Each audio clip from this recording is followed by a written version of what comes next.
Hot FM News. Clear, concise and informative. Hello and welcome to the News Machine, the hottest news magazine show on radio.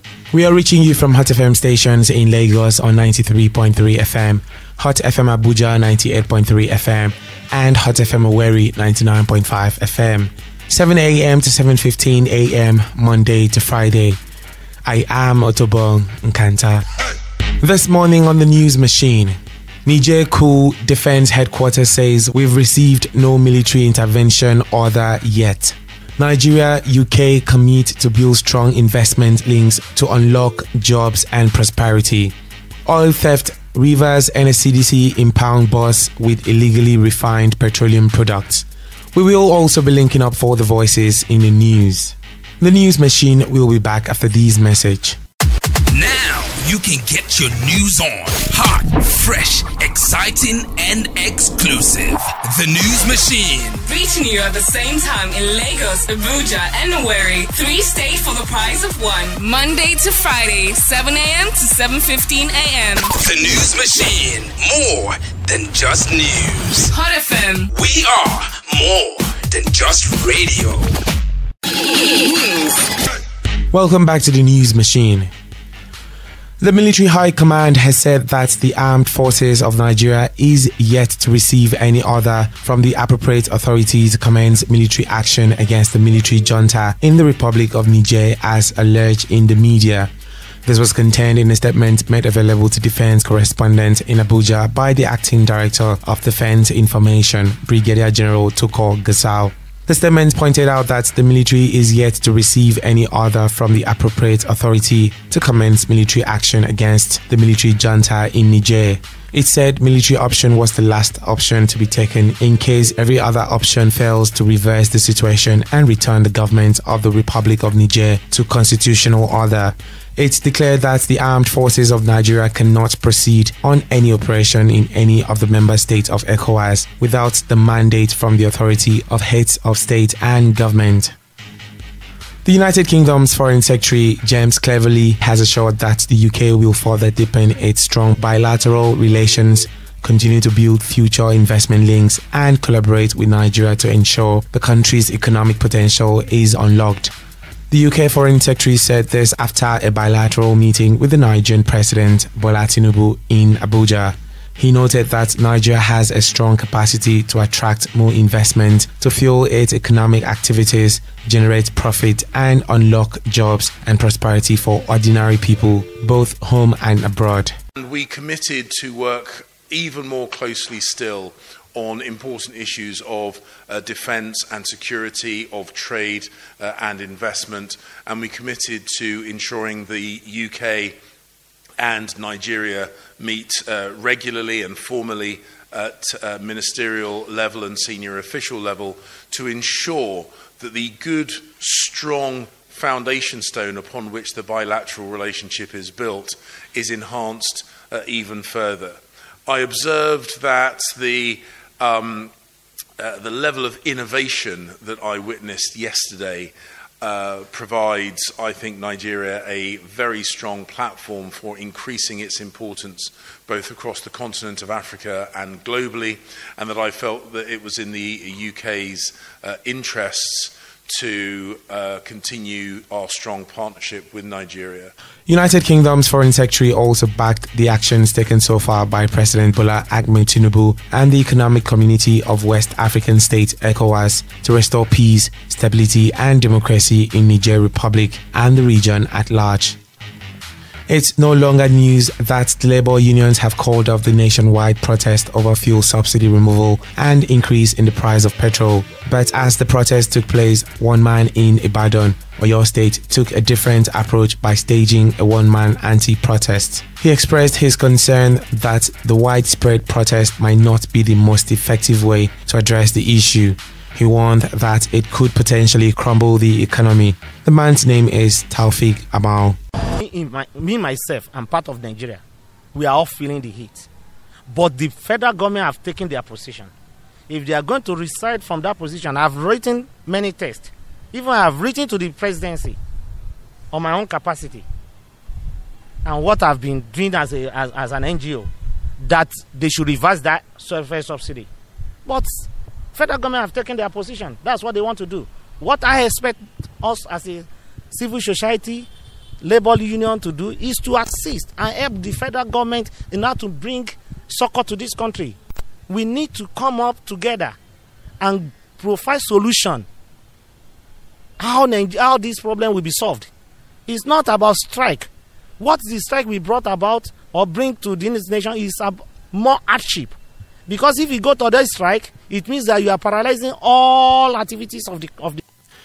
In his one-man anti-protest, Taufik Amal noted the need for constructive dialogue to find a sustainable solution that considers both economic stability and the welfare of the citizens. As part of efforts to curtail oil theft, pipeline vandalism, crimes and criminalities in the state, the Nigerian Security and Civil Defense Corps Rivers State Command have arrested 12 suspects for their involvement in vandalism, oil theft and illegal dealings in petroleum products. Addressing newsmen during the parading of suspects at command headquarters in the state, Rivers State Commandant Basil Igwebeze said the fight against illegal oil bunkering activities in Rivers State is not negotiable. Hence, economic saboteurs are to either desist from such acts or face the full wrath of the law. Prosecution of the Corps' mandate of combating pipeline vandalism and all the other aspects that threaten the critical national assets of the country. The Corps in Rivers State Command has made the following progress. 12 suspects have been arrested from different locations across the state and are hereby paraded for their involvement in pipeline vandalism, illegal drilling in petroleum products, and allied matters. The Command's anti-vandal unit has impounded so far 5 vehicles, a bus with 36,950 liters of AGO, and 51,225 liters of crude oil. This is in affirmation of the fact that there has been a change of pattern in the state and it is no longer business as usual. Commandant Basil warned the anti-vandal marine personnel to desist from any action that could smear the image of the NSCDC, noting that the CG is always ready to motivate and reward diligent and dedicated officers. Now it's time to get the trendy stories from the News Machine studios at Hot FM 98.3 Abuja. Let's hook up with more news coming from the nation's capital. Good morning. Trade Union Congress President Festus Osifo announced that the President Bola Ahmed Tinubu has confirmed the Port Harcourt refinery's operational completion by the end of the year. The Nigerian Labour Congress President Joe Ajero and other unions joined a nationwide protest demanding the immediate reversal of anti-poor policies, including the recent PMS price hike, public school fees and the release of university lecturers and workers' salaries. The union leader stated that the nationwide protest was successful and prompted the president to fix major refineries across the nation.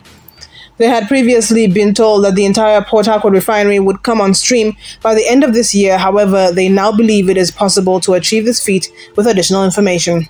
Osifo believes that Warri and Kaduna are easy fixes, but Kaduna and Warri are quick fixes due to security issues. The Port Harcourt refinery needs a complete rehabilitation, while Kaduna is a quick fix.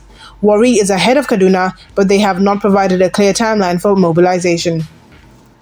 Newly appointed National Chairman of the All Progressives Congress, Abdullahi Ganduje, says he will focus on promoting the party's unity, defending and increasing the number of executive and legislative seats they currently hold. Ganduje stated this after the National Executive Council of the party ratified his appointment in a meeting held in Abuja on Thursday.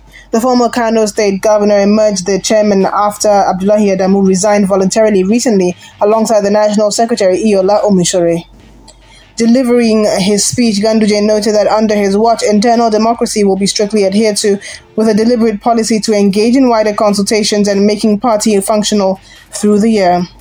According to him, more reforms will be carried out in the party in alignment with the current political landscape, agreeing that they must unite members to achieve support from the government to respond adequately, urgently and assertively to the challenges that Nigerians confront on a daily basis. Ganduje, however, called on members of the party and all the people of Kogi, Imo and Bayelsa states to close ranks and ensure that the APC wins in the forthcoming governorship elections. And that's all from the News Machine studio at Hot FM Abuja. I am Tonya Kokodia. Over to Lagos. All right, let's link up with the News Machine studios at Hot FM 99.5 Owerri for the trending news happening in the southeastern part of the country. Good morning. The Imo Police Command has confirmed that a Good Samaritan found a 16-year-old girl who escaped her abductors in the state. In a statement by the Imo Police spokesperson Henry Okoye, he noted that the girl, identified as Khadija Labran, was abducted from Ganaja Junction in Lokoja, Kogi State, but was found in Imo State. Okoye confirmed that the girl was found roaming around Unkwara before she was taken to the police station. Anambra State Governor Chukwuma Soludo has described the removal of fuel subsidy as a pain Nigeria must undergo before it will emerge victorious. Soludo made the assertion during the commissioning of the Solution Innovation District in Oka, the state capital, on Thursday. The governor stressed the need for the country to embrace its greatest resource, which is said is human capital. Soludo noted that Nigeria must focus on the future while jettisoning the old order, as he called for a thorough embrace of technology, which, according to him, will provide more opportunities for youth in the society. Stakeholders of the ruling All Progressives Congress (APC) in Abia State has urged the Deputy Speaker of the House of Representatives, Honorable Benjamin Kalu, to use his office as the sixth citizen of Nigeria to draw a roadmap for the development of the southeast geopolitical zone of the country. The group, comprising prominent past and present political office holders, the elites, community leaders and politicians, gave advice to the Deputy Speaker at the courtesy call on the politician at the National Assembly in Abuja, urging him to use his position to chart the way forward for southeast development and build bridges of unity across the nation. They called on the Deputy Speaker to use his exalted office to draw many more members of the opposition political parties into the fold of the ruling party, as they presented him with an Igbo nation's tradition for success to holders of high political office. The leaders and politicians, who came in large numbers, said that Abia State and the entire Southeast would not talk any longer about marginalization because the Deputy Speaker is a go-getter, a brilliant personality and a wise politician. That's all from the News Machine studios at Hot FM Owerri. Back to our Lagos studio. You are listening to the News Machine, reaching you from our stations in Lagos, Abuja and Owerri, 7 a.m. to 7:15 a.m. Monday to Friday. Let's hear what correspondent Nesta Sani has for us on Voices in the News. Olufemi Ayodele, spokesman for Civil Defense Corps in Rivers State, responding to protest by tanker drivers. And proceeded to the Federal High Court to seek for the forfeiture of the content, and it was actually granted. And before the content were forfeited, the command also made an advert in the dailies in Punch and one other local dailies to inform the public about the action that is about to be taken. So at this juncture, we got very embarrassed to see innumerable trucks parked in front of the River State Command. It's very, very disheartening. It's very, very embarrassing. However, as an agency, we are inviting the NUPENG officials and the management to come to us, to come to a round table so that we can discuss this matter amicably. And on the foreign scene, the ISIL group has confirmed the death of its leader, Abu Hussein al-Husseini al-Qarashi, and named Abu Hafs al-Shimi al-Qarashi as his replacement. The group said on Thursday that its leader had been killed in direct clashes with the Hayat Tahrir al-Sham group in Idlib province in rebel-held northwestern Syria. And now bringing sports stories, two-time champions Germany were sent crashing out of the Women's World Cup group stages in the biggest shock of the tournament, thanks to a draw with South Korea. It is the first time in Germany's history they have failed to reach the knockout stages of the Women's World Cup. And that's all we have for you in today's edition of the News Machine. Thank you for listening and do have a lovely day ahead. Good morning.